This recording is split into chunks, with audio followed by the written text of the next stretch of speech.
A quiet afternoon in the park turned into an unexpected lesson in kindness, fear, and redemption for a mother and her young daughter. It all started with a simple act of generosity, a sandwich given to a stranger in need. But neither of them could have anticipated the events that would unfold the next day.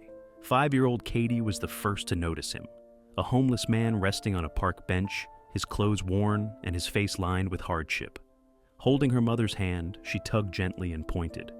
"Mom, can I give him my sandwich?" she asked. Emma hesitated. It was an unusual request, but Katie had always been an empathetic child. Her heart was as big as her curiosity, always seeking ways to help others.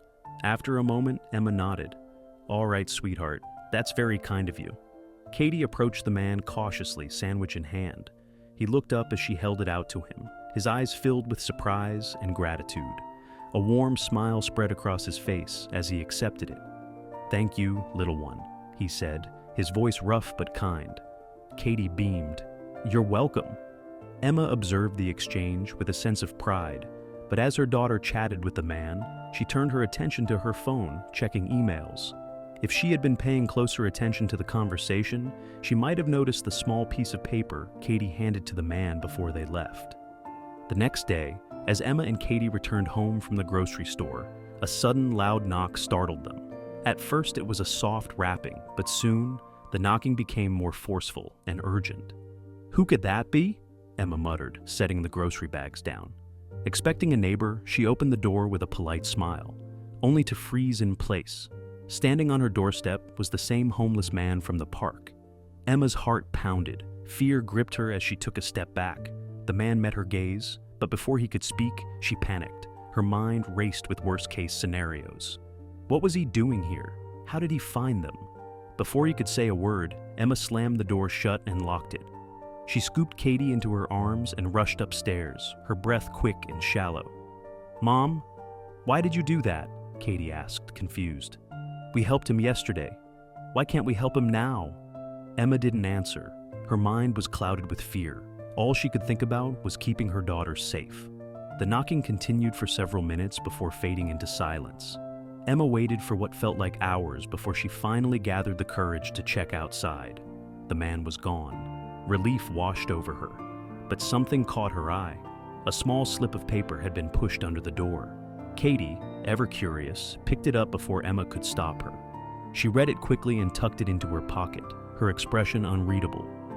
Monday morning arrived, and Emma dropped Katie off at school as usual. When the school day ended, she expected Katie to return home on the bus, but hours passed and there was no sign of her. Panic set in. Emma grabbed her car keys and drove straight to the school.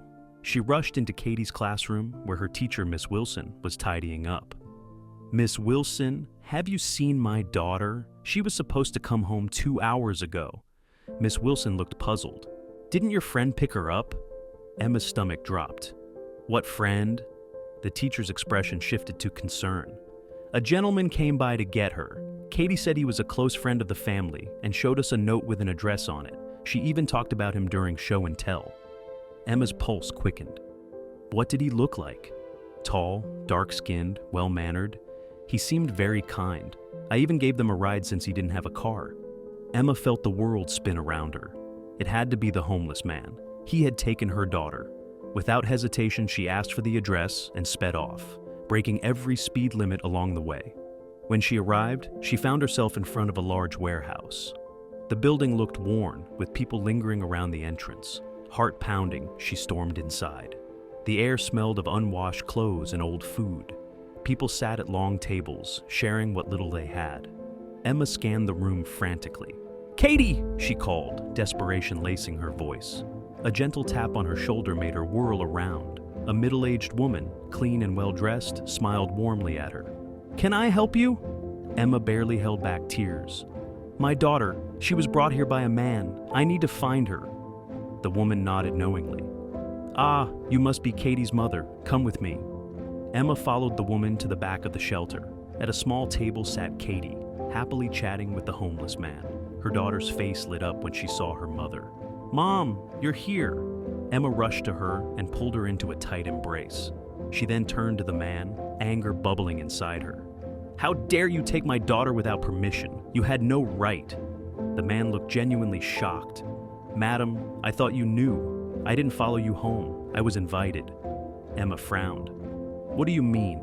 Katie tugged on her sleeve. "Mom, I gave him a note. Remember? The one I wrote at the park? I invited him to dinner at our house. But when he came, you got scared and wouldn't listen to me. So he left another note, inviting us instead." Emma's breath caught in her throat.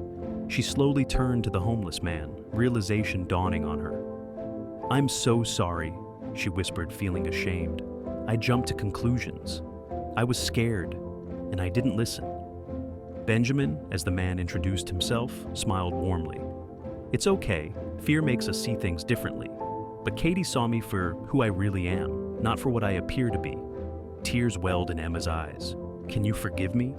Benjamin nodded. "Of course." That night, Emma and Katie stayed for dinner. They learned about the struggles of those at the shelter, hearing stories of hardship, resilience, and kindness. Emma realized she had been blinded by fear, but her daughter had seen something deeper, the humanity in a stranger. From that day on, Emma and Katie visited the shelter regularly, volunteering their time to help those in need. Emma had learned an invaluable lesson: to judge a person not by their appearance, but by their heart. And it all started with a simple sandwich.